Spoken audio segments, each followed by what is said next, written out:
Hello and welcome to a special edition of the Riz Khan Show, coming to you from a much-changed Mumbai. When I came to India's commercial and entertainment capital a week ago, my focus was to explore Bollywood's success and look at social issues such as the huge divide between India's rich and poor. Mumbai was vibrant, 24 hours a day, bustling with people, and could truly be considered a city that never sleeps. 1 week later, the name Mumbai conjures up a very different image, and one that will linger for years. 26/11 will go down as India's 9/11. On 26/11, a group of young and heavily armed gunmen spread out across the city and launched a series of strikes at the heart of Mumbai. Within 2 hours, 10 locations came under attack from grenades and automatic gunfire. By the early hours of the morning, the gunmen were entrenched in various locations, trapping civilians at landmark locations, including the world-famous Taj Hotel, which suffered extensive fire and grenade damage. Within 24 hours, it had boiled down to 3 sieges, with civilians either held hostage or trapped, caught in the crossfire between the gunmen and the elite Indian commando forces brought in to deal with the situation. By Saturday the 29th, all the gunmen in the standoff locations were either killed or captured, and Mumbai was left picking up the pieces. The biggest question on Indian minds today is, how did this happen? Why were around 20 heavily armed gunmen able to storm key landmark locations across the city? And why did it take so long to get this situation under control? To get some answers, I caught up with this region's former top military official. Well, I would say not only surprise, it's a shocking incident. And I mean the ability of these attackers to be able to filter through the city and conduct these attacks like well, this. that is a cause for, I think, soul searching. We all need to look back and see how things have happened. We have been anticipating, this is not something new. We knew that things are going to happen, things are going to build up. And Bombay, to my view, has had such incidents in the past. And to be saying that we are not prepared, we didn't have adequate information, would be not reasonably true. What do you feel about the level of preparedness India has in general for these kind of things? How ready are they to deal with this kind of attack? Well, I must compliment the defense services, the police, and the people of Mumbai for putting an excellent and coordinated show. But we need to carry out introspection. We need to do a solving a self-analysis if we have actually really done a well-coordinated job. You say that there have been warnings, there have been threats like this before. What kind of early warning might there have been of this attack? You see, there have been all the sayings all over the country, all over the world that Mumbai is the financial capital of India, the most important place next to Delhi. And there have been apprehensions that if something has to happen, could happen. And it's not that, like I said earlier also, it has happened first time. It has happened a number of times, so we should have learned from the lessons. What do you make of the targets that were chosen? I think a large amount of planning and target selection has been done by the people who were involved, and they knew that this is a very psychological target which is going to create lots of terror-related, information. And I think, unfortunately, they achieved their aim because they chose targets which are soft, which are crowded, which will make international news. These are the places where our foreign guests were staying.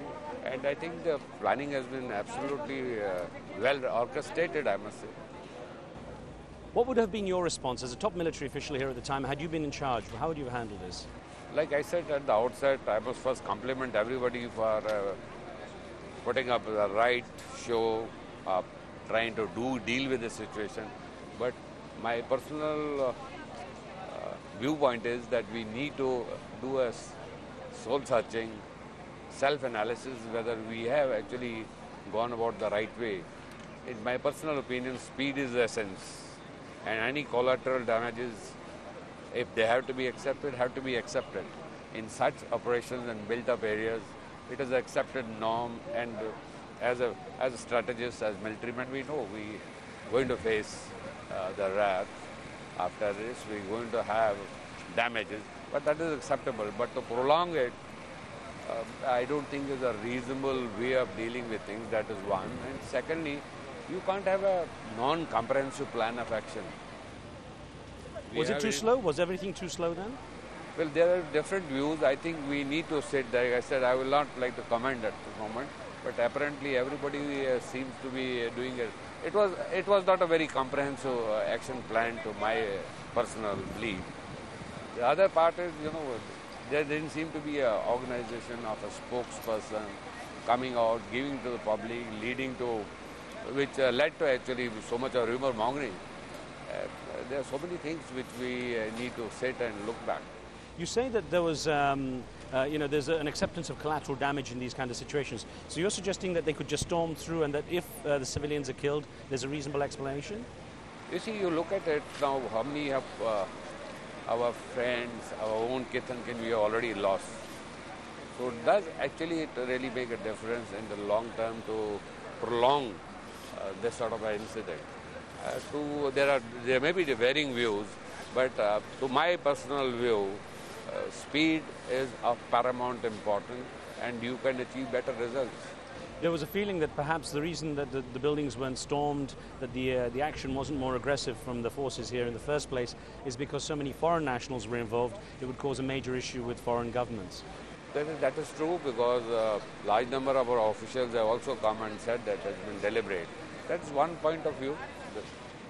In terms of how there's been the political leadership handled here, people have criticized there being a lack of political leadership. What's your view on this? That is the unfortunate part, See, in times of crisis, we have to be united and don't be mixing up politics with, the operation. We had a day, that first day, there was probably no representation from the government except one minister who came midnight. That's why I say a lack of coordinated official spokesperson. A man should have been coming daily and telling people like you what is happening and what is the latest. And you all, I think, picked up pieces from here and there. Sometimes the DGP will come, sometimes the army rep will come, sometimes the energy will come, sometimes some. But there had to be a coordinated show and one spokesperson.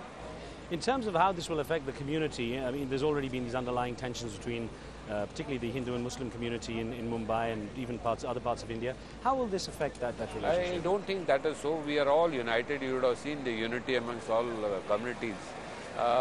It is a unity in diversity. I mean, that is not only for saying sake. We had people from all walks working together, Muslims were helping Hindus, Hindus working. I don't think you need to see much on this part. Is it wise to just point the finger at Pakistan? I mean, it's understood that these attackers had connections, but to directly point the finger at the country, surely that's not going to help the relationship between your neighbor countries. We got to show a strong hand. There are strong linkages which are prone that the guys have come from Pakistan. Whether Pakistan is involved or not is a different story. The fact is, if it has been conceived, planned in Pakistan, we got to tell them, and with strong word, this is a very big nation. And we don't believe in such acts. The clear-cut message has to go. So I am one of the members of India-Pakistan Soldiers Movement seeking peace. But we have to draw a line somewhere. That was retired General Tej Kaul. One question that will linger is, will the events of 26/11 change the relationship between India's Hindu majority of around 800 million and the 200 or so million Muslims that live here? To explore that, I caught up with one of Mumbai's most vocal Muslim leaders. Some section amongst Hindus, like some extremist organizations, political and other, they have been trying to marginalize Muslims. They have been trying to paint Muslims as traitors all throughout over the past several years.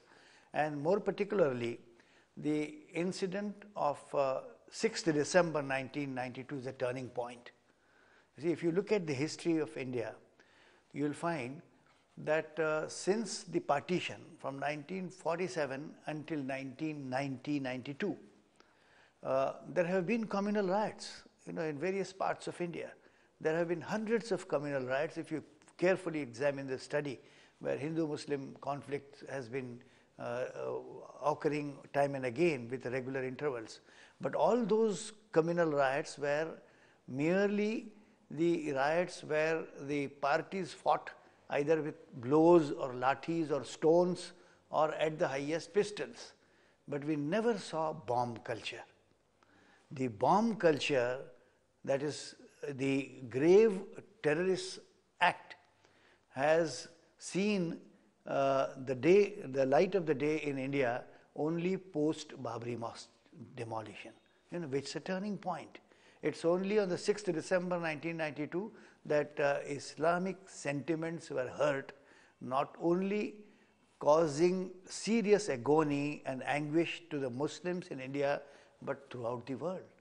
Why is it that so often the extremists that are caught, especially the Muslim ones, for example, are generally young and often well educated? Well, this is a very sad story that earlier we used to find that young Muslim boys were misguided and they were brainwashed and they used to fall easy victim to the path of terrorism and revolt. But of late we have been shocked to find that even educated Muslims have taken this course, which is a matter of serious concern, not just for Muslim society, but in the entire Indian society. And therefore I have said that probably, because I have interacted with a couple of young boys who are highly educated and who are now involved in the alleged terror acts. Now, it appears that they have been brainwashed wholly by certain so-called alims, so-called religious teachers. Because we have been, as a responsible part of Muslim society in India, trying to convey this to particularly our own society, Muslim society, that kindly ask religious leaders not to enter into political lives, because their ambition, to attain political power or to get some kind of recognition, makes them go out of their four corners of religious teachings, and they mix up politics, social science with the religious teaching, that probably some trouble arises. The danger is, of course, that after 9/11 in America, September the 11th attacks, there was a backlash against Muslims in America. Now with these attacks of 26/11, the 26th of November here in Mumbai, what fear do you have there might be backlash against Well, Muslims? it is little too early to prejudge as to who did this, why it has been done, because even the media, in spite of its best effort, round the clock for the last 46 hours, has been trying to find out what were their demands. And we are still not sure what their demands were and who these people are. But it appears that as has been collected, the information collected so far, that probably Pakistan has some interest in it. If it is true, then it's very distressing, it is very sad. Irrespective of who has perpetrated these attacks now in November of 2008, there's still the issue that people's perceptions are that this is a Muslim extremism act. Well, if this is a Muslim extremism, I'm sure that enlightened elite of Muslims in India will stand up together, including even the religious leaders. You will see this. What I am telling you is I am anticipating, and this anticipation will be true only a couple of days hereafter, that all of them with one voice will rise and condemn this. Because no Muslim in India would try to justify or advocate any such act of terror, because we have repeatedly been saying that Islam forbids killing of an innocent person, and here certainly several innocent lives have been lost. If, as is believed, that they may be linked to Kashmiri extremists, the Lashkar-e-Taiba, is there any prospect, do you think, of fixing the situation of extremism in India if the Kashmir issue is resolved? Absolutely. See, today, as you know, the democratic process even in Kashmir is on. The elections are, as a matter of fact, going on parallel. Now, I don't think any wise person would recommend this kind of an act to sabotage the whole democratic exercise. This is absolutely an uncalled for operation by the so-called terrorists, whether they are belonging to A group or B group or C group. It is most unwise, undesirable, and they forget. If they want to tell the world that they are Muslim sympathizers, and particularly Indian Muslim sympathizers, they forget that this act is only adding to the problems of Muslims in India. And they killed a number of Muslims. No, they kill Muslims, that is one thing, because amongst the victims, they can't just say that no Muslim would be touched. There are several Muslims becoming victim, falling, prey to this kind of an attack. And generally, as the aftermath of what they have done, a very heavy price is paid to moderate Muslims, secular Muslims, and I should say such Muslims who believe in democratic methods of resolving issues. And this is only taking us backwards. In the same way Americans talk about the pre-9/11 and post-9/11 America, is there any way that India could end up with a pre and post? I see that now people will be more cautious. People will probably think ways and means by which the Indian society must not be mistaken by such elements like terrorist or extremist forces from either within or outside. They will realize that notwithstanding these kinds of dastardly attacks, the people are close to each other, they walk hand in hand, and they have enough courage to meet such situations and emerge stronger. If that message goes to terrorists, it is the terrorists who would be demoralized rather than the Indian society. We take a short break here. When we return, a perspective on some of these religious tensions through the eyes of young professionals. We'll be right back.